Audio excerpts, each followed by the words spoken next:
Zunesha is not ancient weapon pluton. I have a new theory to explain the giant elephant. Oh, and that mystery devil fruit from 1037? It's not the mythical Zo fruit. We already have a name. It's an SBS volume 83, people. Hey, nigga better turn me. Nigga better turn me. Nigga better turn me. Hey everybody, Golden Boy here, and before you ask, yes, I saw Morge's video about Zunesha being pluton. It was a good video. In fact, I was quite excited to watch it, because for a long time, I believed that Zunesha was pluton. Only very recently did I start to doubt that belief.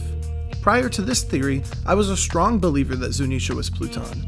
She has the power to destroy an island, Roger knew where she was, and it's said that Roger knows the location of one of the ancient weapons, and I was under the impression that there was only one Zunesha in the world, and that she was cursed to walk the world alone.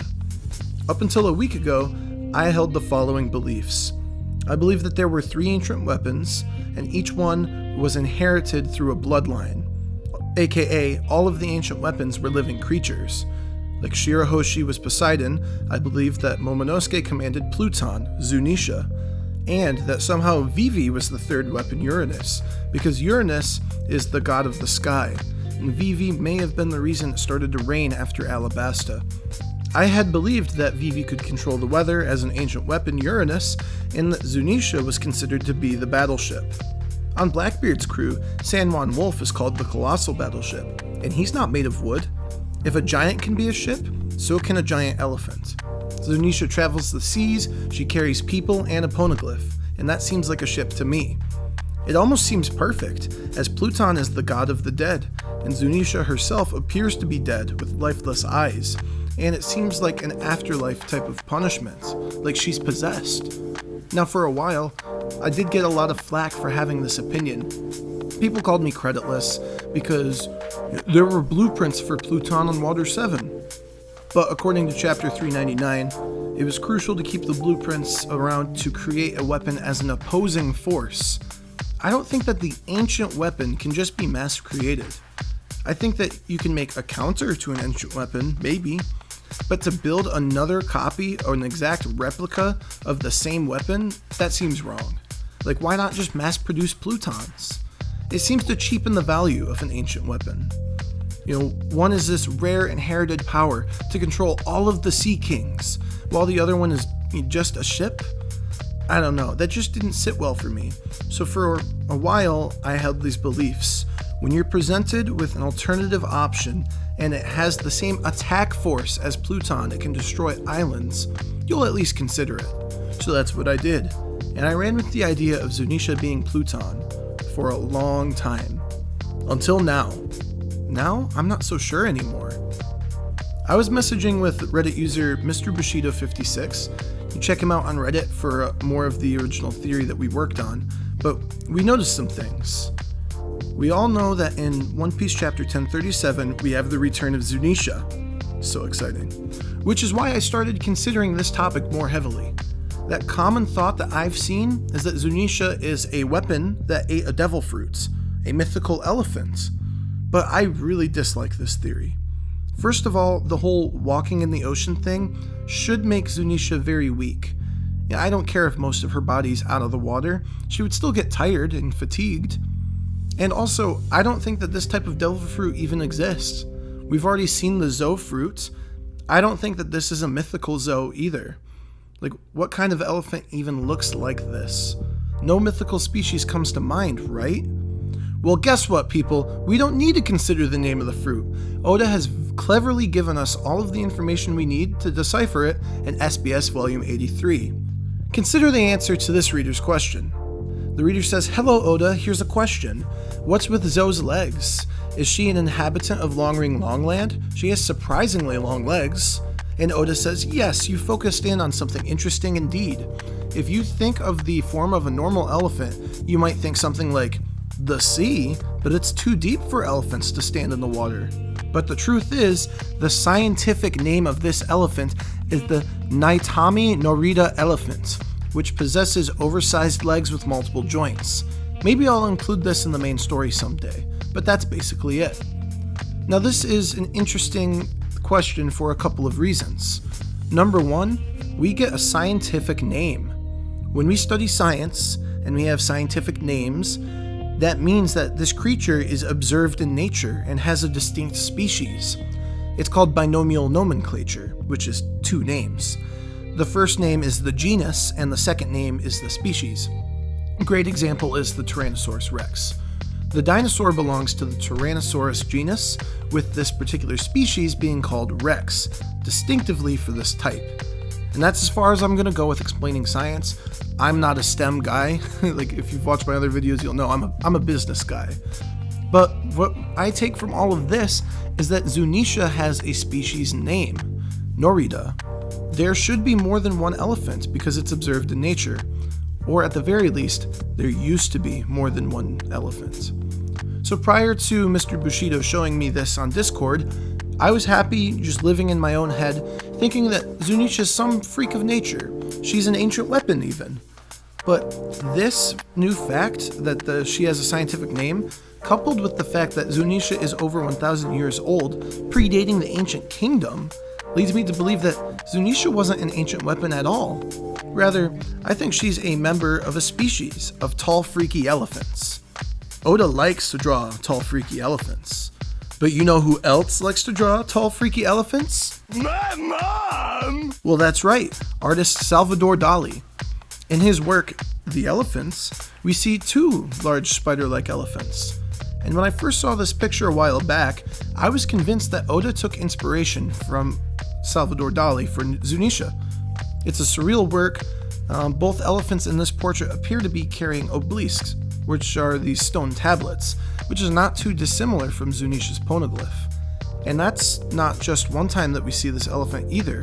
Dali features this elephant in another painting as well, called The Temptation of St. Anthony, which I find ironic because in Catholicism, St. Anthony is considered to be the patron saint of lost items. So if you can't find your car keys, for example, one might pray to St. Anthony for help to find them.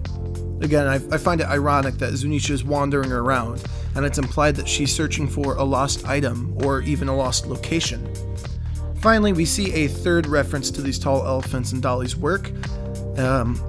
It's so horrible. It's a dream caused by the flight of a bee around a pomegranate a second before awakening. That's it. That's the title of the painting. I hate saying it out loud. What a horrible title. It's a wacky painting, too. I mean, just look at it. I don't want to get into it too deep because it seems very speculative, but I will briefly say there's a koi fish. That's Kaido. There's an awakening in the title. There's a fruit. There's the tall elephant. There's a tiger being attacked by the fish. It's just kind of sus. I mean, I'm in no way promoting Tiger Man gear or a devil fruit awakening. I'm just saying words as I see them when looking at this painting. So regardless, all of this art stuff is pretty neat. But just because Oda drew a tall elephant doesn't mean that it has anything to do with Dali's work, right? Well, here's a quick translation note in the SBS as well. Remember the name of that species of Zunesha, the Naitami Norida? Well, the translation note is if you flip it backwards, you get Dari no I Mitana. And according to Japanese fans, and I even double checked with my old roommate Tetsuya, who I mentioned in my very first video, the VV one, the Dari no I Mitana translates to, it looks like Dali's picture. So that's kind of damning evidence, huh? It's not a question if Oda drew inspiration from this artist, but more so, how many other elephants are in Zunesha's species today? And when are we going to see them? And that's our job to speculate. So immediately, what should probably come to mind is the giant shadow at the end of Thriller Bark. It's a popular theory that the shadows were other elephants like Zunesha, which is a fair theory.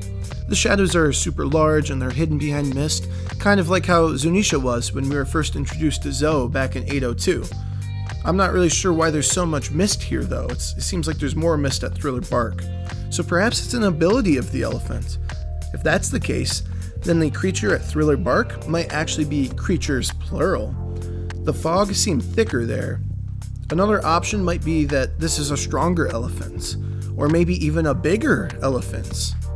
So sure, big deal, I'm sure you've heard many theories that the creature at Thriller Bark was an elephant, but what about the fact that the creature at Thriller Bark was a fucking menace? People forget. But if you give the end of Thriller Bark an honest reread, check it out, chapter 490.